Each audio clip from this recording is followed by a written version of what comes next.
Mặc dù anh ấy đắt tiền cho tương lai, nhưng không có quyền gì cả để ấp con cái của mình. Hắn thậm chí còn phải tiêu hóa cơ bắp của mình và một phần não bằng cách hy sinh thân thể và tự do của mình, thành tựu toàn bộ Kiến Đế quốc. Một hơi thở đưa bạn xem xong toàn bộ quá trình Chiba xây dựng đế chế với nữ hoàng. Đêm xuống, vai người phụ nữ gánh nặng Chiba đã từ trên trời rơi xuống. Tên hắn là Tào Oăn. Cách đây không lâu, anh ta vừa kết thúc giao phối. Trong khu rừng này, có thể đối với hắn có quá nhiều động vật đe dọa. Ưu tiên hàng đầu, hắn cần tìm một nơi ẩn náu thích hợp. Tào Oăn đã tìm thấy một nơi có chất lượng đất tương đối tốt, nơi mềm mại. Sau đó bắt đầu liên tục đào xuống. Đôi cánh có thể giúp anh ta di chuyển nhanh trong không khí. Nhưng trên mặt đất, nó trở thành gánh nặng. Đôi cánh này rất nghiêm, ảnh hưởng lớn đến tốc độ khai quật của K1. Từ đó đến cuối đời, đôi cánh của anh ấy không còn tác dụng gì nữa. Vì vậy, anh ấy mạnh mẽ sẽ. Đôi cánh bị xé từng mảnh một. Quá trình này rất đau đớn. Nhưng đó chỉ là anh ta, một cái giá nhỏ trên con đường trở thành vua.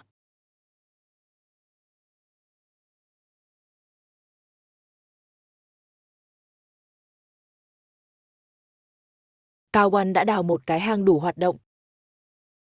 Sau đó hắn kiên quyết chặn lại lỗ hổng phía sau. Từ GI trở đi, hắn sẽ vẽ đất làm tù. Cả đời còn lại sẽ sống trong bóng tối này. Dưới mặt trời. Ngay sau đó, Thờ Oăn nở ra đàn con đầu tiên của mình. Không có thức ăn dưới đất. Chỉ có thể thông qua hy sinh cách riêng để nuôi con. Hắn tự tiêu hóa mình trước. Cơ bắp trên cánh. Sau đó là một phần của bộ não.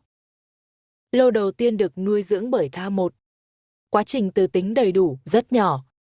Điều này cũng có nghĩa là anh ấy không cần phải tiêu thụ nhiều thức ăn. Hắn đang vào hang, khi giấu một miếng nấm nhỏ vào miệng. Bây giờ là lúc anh ấy đóng vai trò của mình. Những công nhân đầu tiên đã là những chuyên gia nông nghiệp bẩm sinh. Họ sẽ thu gom rác thải từ tổ. Cờ hờ ô nấm ăn.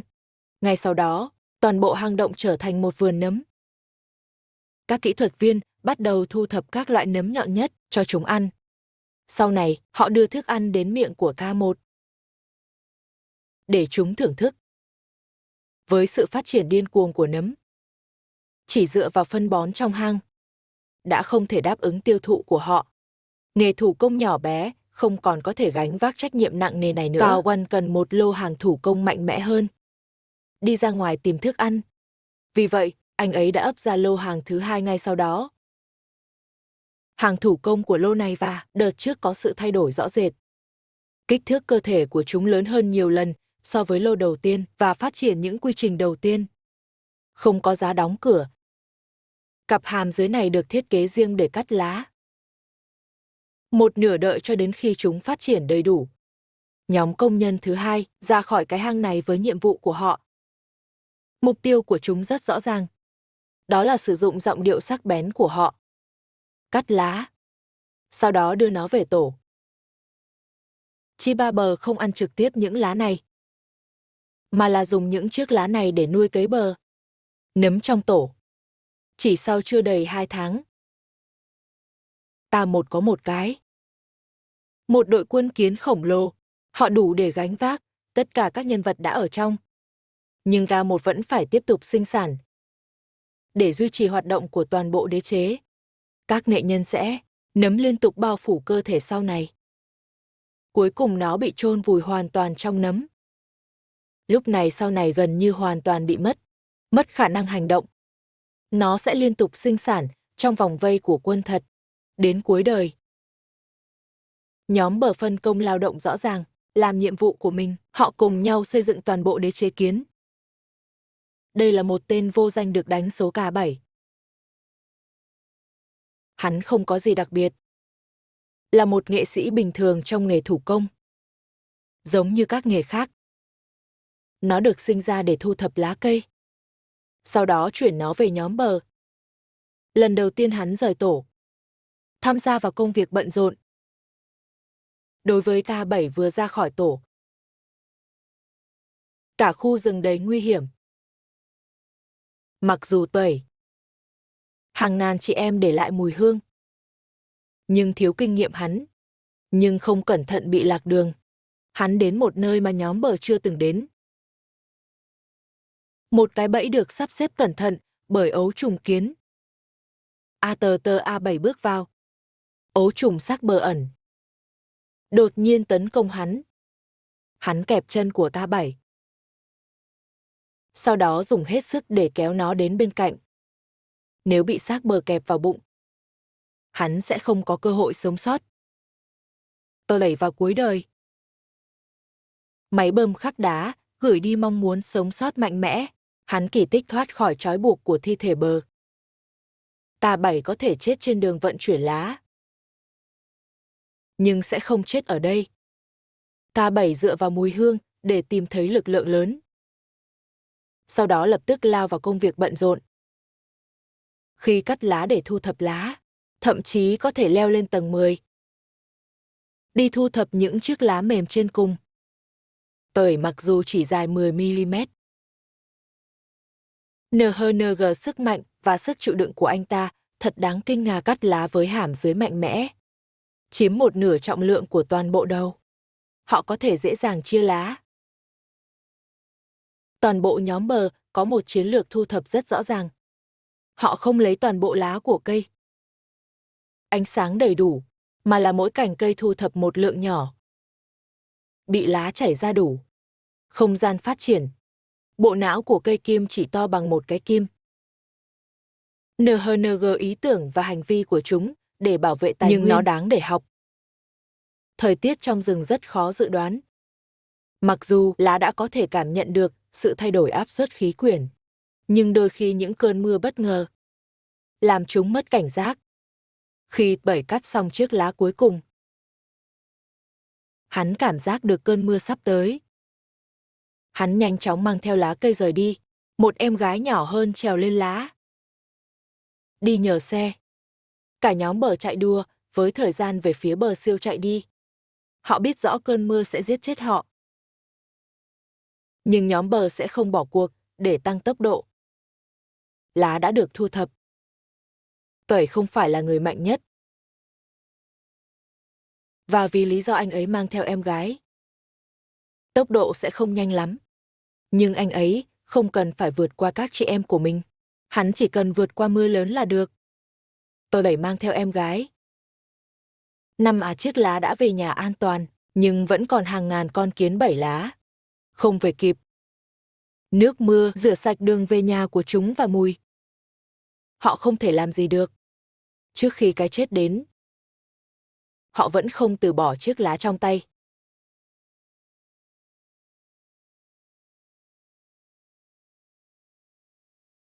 Mặc dù không thể tiếp tục ra ngoài hái lá, nhưng nhóm bờ vẫn chưa dừng lại. Họ là nguồn gốc của một đội quân khổng lồ, liên tục cung cấp lá. Sau khi dưới quân đội liên tục tiến hành sinh sản, hắn là trung tâm của cả nhóm. Giống như tất cả các nghề thủ công, hắn cũng không thể dừng lại một giây. Toàn bộ đế quốc kiến tiến hành ổn định và trật tự. Nhưng cách chúng vài kẻ em, gần nửa triệu con cái đã sẵn sàng hành quân. Chúng sẽ là mối đe dọa lớn nhất đối với đế chế. Khác với cát nghiệp bờ, hành quân bờ là một loài ăn thịt. Chúng không có tổ cố định. Trên đường đi hoàn toàn dựa vào săn bắt các loài côn trùng khác để lấp đầy dạ dày. Sau khi mặt trời mọc, cuộc hành quân đã bắt đầu. Họ bắt đầu thu thập thức ăn trong rừng. Bởi vì số lượng quá lớn, họ có thể dễ dàng săn bắt côn trùng lớn hơn chúng hàng chục lần. Trên mỗi con kiến quân đội, tất cả đều có kim tiêm, có tác dụng làm tê liệt, và hàm trước hung dữ. Chúng sinh ra để chiến đấu. Giống như cắt lá bờ là, họ phân công lao động rất rõ ràng. Một số phụ trách săn bắn, có người chịu trách nhiệm. Một số chịu trách nhiệm vận chuyển, cả một nhóm, mỗi ngày có thể giết chết 30.000 con côn trùng. Nhưng chúng không quan tâm đến hệ sinh thái địa phương. gây thiệt hại. Cuộc hành quân đã di chuyển gần như không ngừng tìm kiếm nguồn thực phẩm mới. Làm đi, tránh tiêu thụ quá mức tài nguyên của một khu vực nhất định. Không phải là mục tiêu của họ. Nhưng Cát Nghiệp lấy hang ổ của đế quốc, đang cản đường họ. Hành quân sẽ không bỏ qua. Một cuộc chiến không thể tránh khỏi đã bắt đầu. Một phần của cuộc hành quân đã ở bên ngoài tổ, chiến đấu với Chiba. Màu đầu đậm hơn. Hành quân mạnh hơn đã. Trực tiếp vào tổ. Hành quân bờ có kích thước lớn và nhiều kinh nghiệm chiến đấu hơn. Một đá, cắt lá bờ căn bản không phải là đối thủ của hành quân bờ, nhưng số lượng cắt lá bờ rất nhiều. Cuộc chiến này đầy sự hồi hộp. Chiba đã chuẩn bị trước hai tay rồi. Họ chuyển cánh phải sớm hơn. Sau đó, gần như tất cả các nguồn lực được sử dụng để chống lại nó, để ngăn chặn cuộc hành quân, đã trực tiếp xâm chiếm tổ của nữ hoàng. Hàng nghìn, nữ hoàng Ye đã đặt vũ khí bí mật trước. Anh ấy đã nở một lô từ lâu rồi. Siêu cỡ 7 đêm, lấy chiến binh làm cận vệ của hắn. Sức chiến đấu của những vệ sĩ này hoàn toàn không thua trận. Kích thước cơ thể, thậm chí có thể nghiền nát ghế hành quân, cho dù là một đến nhiều. Những vệ sĩ riêng của nữ hoàng này cũng không rơi gió. Sự xuất hiện của họ rất khích lệ khí thế của 7 người. Tình hình chiến đấu bắt đầu không còn sát nhau nữa, mà là xuất hiện tình huống một chiều. Hành quân chạy trốn trong thất bại cuối cùng. Cậu bé đã giữ được ngôi nhà của mình. Ta Bảy cũng sống sót trong trận chiến này. Cậu ấy đã không thể hiện tốt trong trận chiến này. Nhưng bây giờ, anh ấy phải làm những gì anh ấy giỏi. Xác chết sẽ gây ô nhiễm cho nấm. Họ phải dọn dẹp nó kịp thời. Nhiệm vụ này thuộc về ta Bảy. 5 chị em của anh ấy. Có những ngôi mộ dành riêng cho các thi thể. Hình thức 7. Chúng ta cần đưa những thi thể này đến đây. Đây là công việc cuối cùng của ta Bảy. Hắn không chết trong trận chiến này. Nhưng cơ thể bị ô nhiễm. Điều đó có nghĩa là anh ta sẽ không bao giờ trở lại tổ. Sau khi di chuyển thi thể bên trong, hắn trèo vào trong hầm mộ, từ từ chờ đợi sự kết thúc của cuộc đời. Tẩy không có khiếu nại. Bình thản chấp nhận bản thân đã sớm. Định mệnh tốt. Có lẽ đó là lý do anh ta tồn tại. Sau cuộc chiến này, sau đó nở ra một loại kiến mồi đặc biệt. Chúng to lớn và có cánh.